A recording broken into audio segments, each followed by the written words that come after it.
Hello, welcome to Joy in Our Town. I'm Sherry Duckworth. Joining me today is Mr. Greg Ambrosen. He is with Adult and Teen Challenge, and they are from the Azle campus. They're a wonderful organization, and we're going to take a look at a little something just for you. My life before Teen Challenge. Before Teen Challenge, I lived a very dark life. I just had no stability, no foundation. I was lost in alcohol addiction, drug addiction.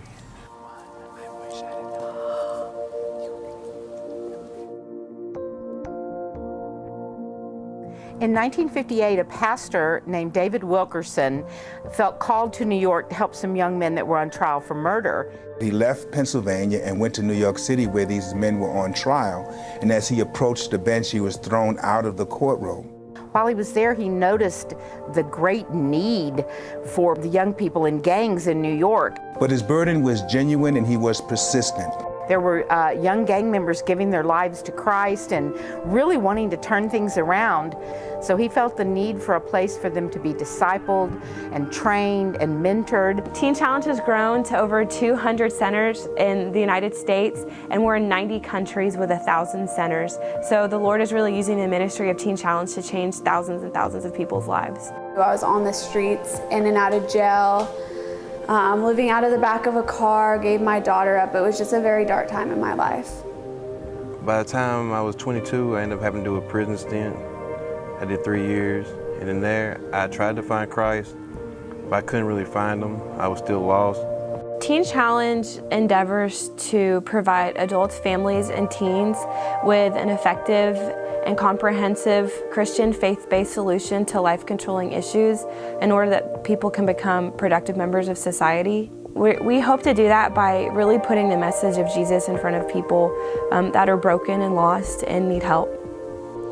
It's beautiful to hear the rich history and to hear the stories of life change in these young people's lives. I mean, I was just overwhelmed at thinking of being so young and being in those particular circumstances. What brought you, Greg, into being a part of Teen Challenge? Wow. Well, I pastored for quite a few years, and then also taught in a couple of Christian schools back in Iowa. And it seemed like no matter where I turned, I was always confronted with folks that were struggling with life-controlling issues. And really the best program out there was always Teen Challenge as far as finding help for those people, both as a pastor as well as an educator. And so I became involved in Teen Challenge many years ago, and just in helping with the program, in being part of the program, and really utilizing the program to help people as part of our congregation and people that we knew. My wife and I began actually taking people in off the streets and helping them detox, and then getting them into Teen Challenge as well. Then we came down here 5 years ago, and we were involved in ministry in the Dallas area when I was asked to take this campus, to come to this campus actually as an education coordinator. And then last June, I became the director. So it's been kind of a process, but I've been involved in it for quite a few years. That's wonderful, and we thank you from the community for the work that you're doing. Tell us a little bit more about this Azle campus. How long has it been in existence, and how large has it become? Well, the Azle campus, it's growing. We have 40 men in our campus right now, and we're an adult campus. So so Teen Challenge of Texas, we actually have 8 campuses here in the Houston area, as well as in the San Antonio area. We have campuses for women and children, men, and as well as adolescent boys. And so we've really, we're kind of unique in the sense that we have a lot of resources that we work together and are able to meet a lot of needs. So sometimes it might not be a good fit for somebody from the Dallas area to stay here, and it's great to be able to have the resource of the San Antonio campus or Magnolia campus, for instance, to be able to jump in there and to take one of our students and be able to minister to them as well. Definitely. So. It's great to hear that you all work together, and that with such a large state, to cover so much ground, it's nice to hear that we have so many campuses available as well within the state, and you all are able to work together as a team. As you know, we say in parenting it takes a village, but I'm sure in recovery it takes a village as well. It definitely does. You know, you have to have that community and accountability. Yes. And we're going to hear a little bit more about Teen Challenge and Adult Teen Challenge. Just take a look at this. Okay. Well, one of the differences between Teen Challenge and like any other rehab or secular rehab is the fact that all the leaders, well, the majority of the leaders have been through exactly what I've been through. Almost all of my leaders have graduated from Teen Challenge. When I came to Teen Challenge, I interpreted it as a Bible jail. It's a place whenever you've hit your rock bottom, or whenever you're looking for those questions and your life has been unmanageable. It's a place where you can come find refuge. When I got here, I realized it was so much more than that.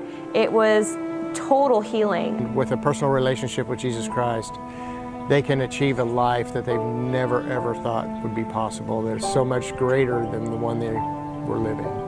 You can get clean outside of Teen Challenge, of course. We know that God is the one who cleans us up, but without Teen Challenge, it's so much harder. When someone comes into Teen Challenge, they probably have never seen so much love before in their life. We have a 12-month program, and it's divided into 2 separate stages. In the first stage, there's a lot of study, there's a lot of breaking of old habits, learning to develop discipline.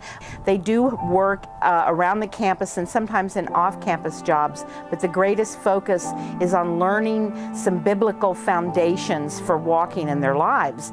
And as they've been here longer, when they reach their 7th month, they go into our 3rd phase program, which is where they actually get a job out in the community. And that way they've got one foot still in a safe, secure place where they have accountability, and another foot learning to sort of step out into the world again.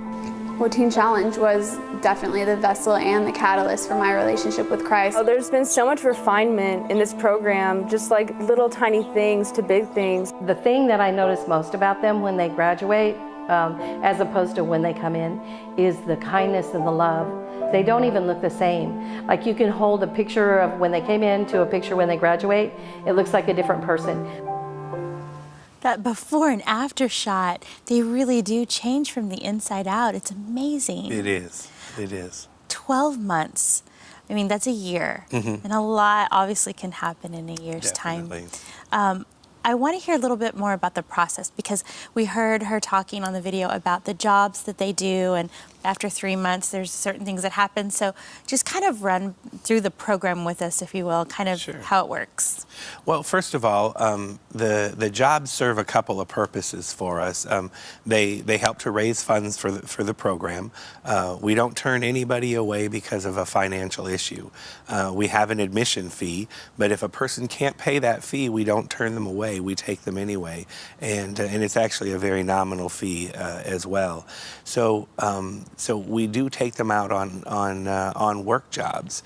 We make different products. One of our campuses makes candles, one of our women's campuses, and we sell those out on drug awareness teams. You maybe have seen one of our teams maybe at a Walmart or something like that.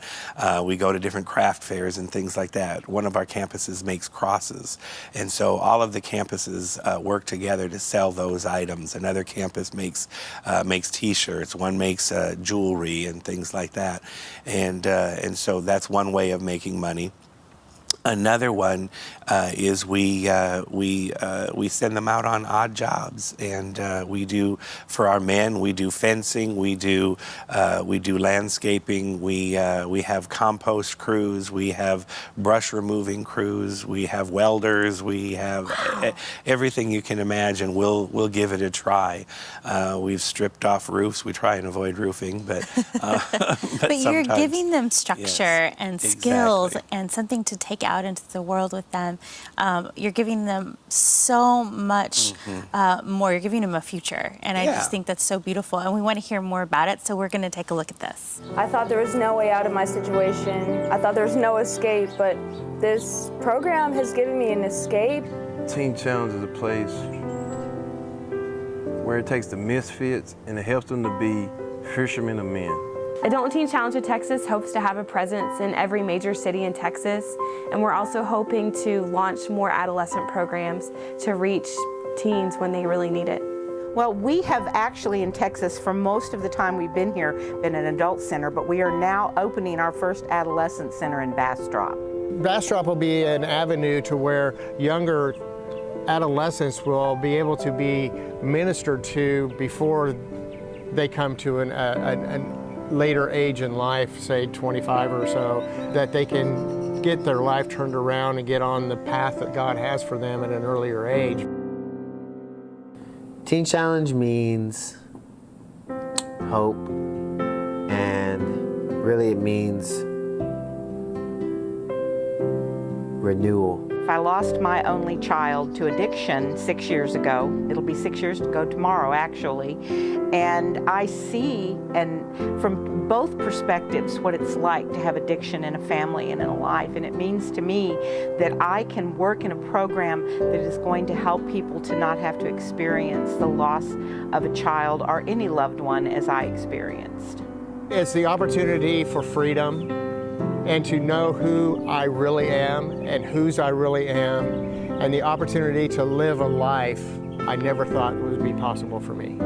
Teen Challenge means hope to me. I'm a graduate of Teen Challenge, as well as my dad and my sister. God used Teen Challenge to break the cycle of addiction in my family. Teen Challenge means life. Teen Challenge means hope. And Teen Challenge means a new beginning.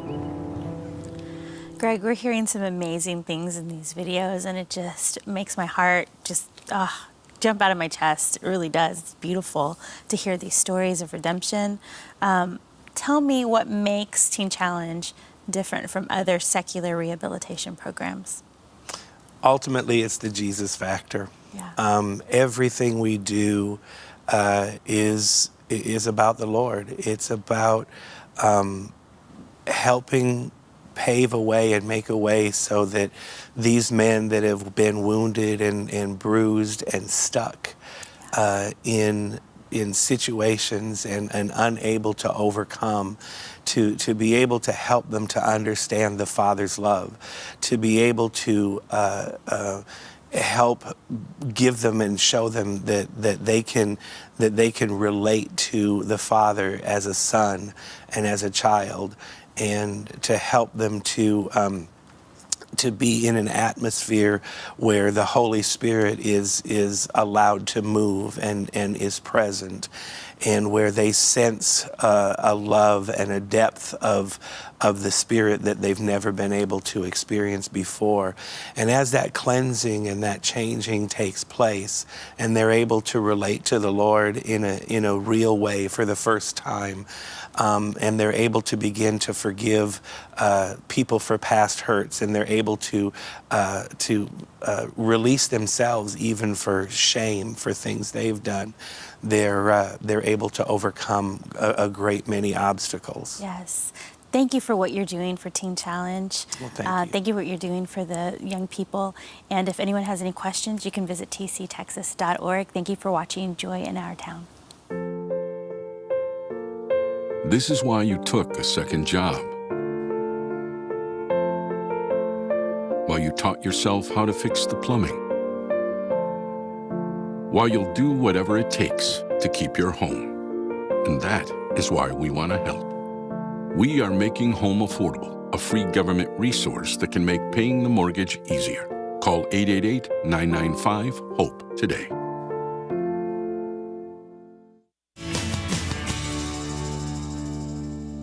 Hello and welcome to Joy in Our Town. I'm Sherry Duckworth. Today we have a great show for you. Salvation Army is here with us. Sergeant Rodney Hinkle, Corps Officer from the Carr P. Collins Center, is joining us. And we want you to take a look at this. I grew up in an abusive family. Then I ended up being a drug addict, prostitute, a thief. It's my 2 sons and my daughter. This gentleman crossing the street saw me literally almost breaking down. Came up to me and asked me if I was okay, and I said, no, we just got kicked out. I don't know where to go. I've been married for 4 years to my husband, got married to him. He would choke me, throw me down, things like that in front of my 8-year-old. I went to prison, stayed almost 10 years, came here for 90 days. My grandmother told me about the Salvation Army. She felt like that she couldn't protect me. They got on their phones, started calling shelters to shelters, and the first one that answered and replied was the Salvation Army. Right away, they got me enrolled to start GED classes. Started getting, certain benefits that I needed towards the children that I didn't know how to do it. They helped me through that also. We go to classes for red flags for domestic violence. When I got to live here, I see the things that the Salvation Army do. They not only paid my rent, they paid my light bill once. Keep it from getting cut off. They didn't have to do that, but the Salvation Army did that for me. If I would have never came through here. Had I not come here.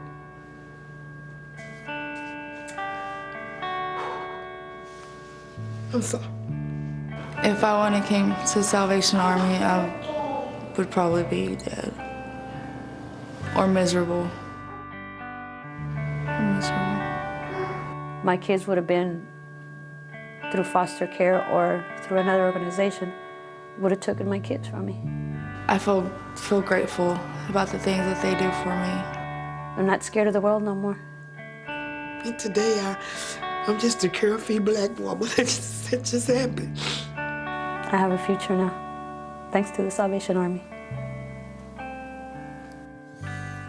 Wow, she says she has a future now, thanks to the Salvation Army. That's beautiful. Yes, it is. I think that watching those videos and just hearing people's personal testimonies, it just it sums it up. Like, okay, thanks for being here today, right? Yes. So thank you to the Salvation Army for the life change that you're bringing. Well, thank you for having us. Really appreciate that. I always love to hear the story of the Salvation Army. So just for our audience today, if you can give us a little bit of the background of how the Salvation Army began. Well, it began in the East End of London by a former Methodist pastor by the name of William Booth in 1865. He saw a need in the rough part of London where there was prostitution, alcoholism, drug addicts, all kind of the same things that we deal with even today.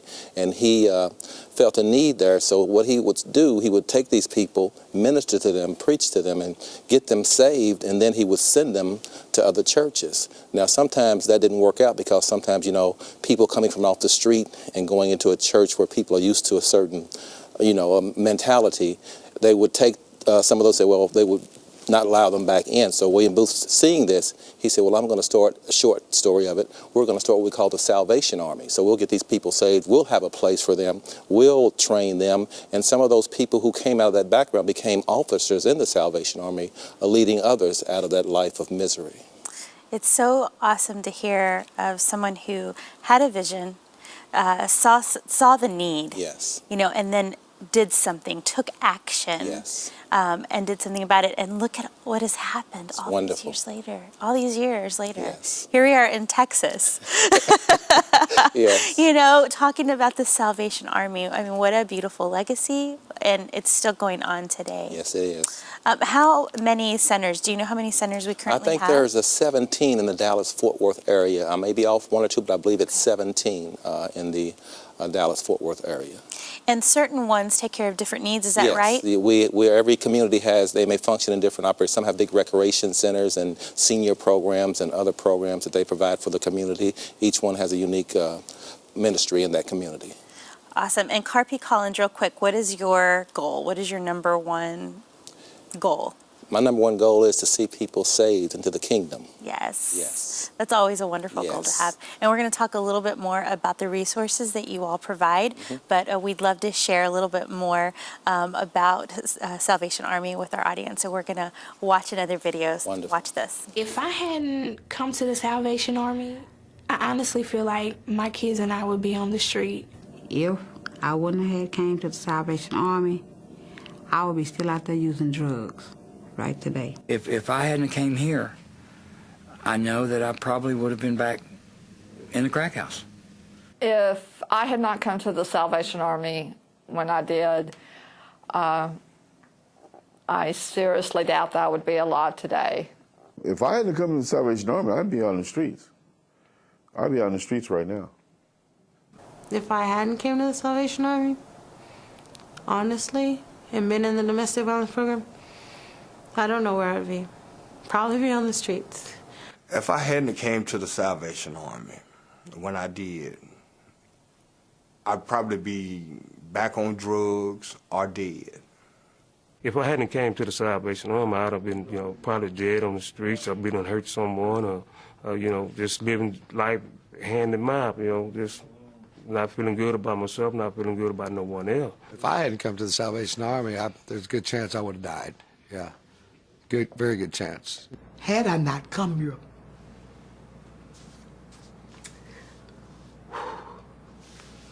I'm sorry.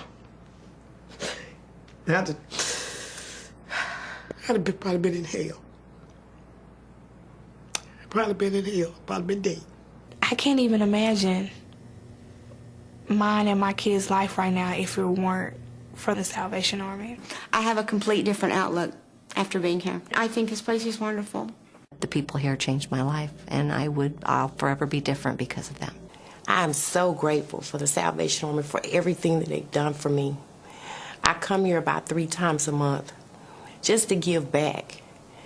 But I could never give back what they gave me. I have a brand new life. A brand new life. I thank God for that friend that told me about the Salvation Army and told me that you can be successful in life. The Salvation Army is awesome. It's awesome, you hear me?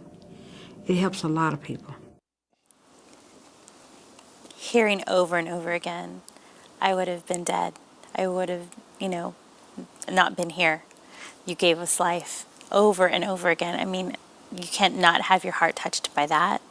Yes.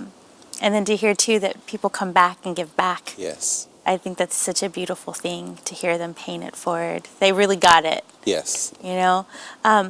Tell me more about the resources, because there could be somebody watching today who's saying, that person reminds me of me, and maybe they're at their end or at their bottom. What could they expect if they reached out?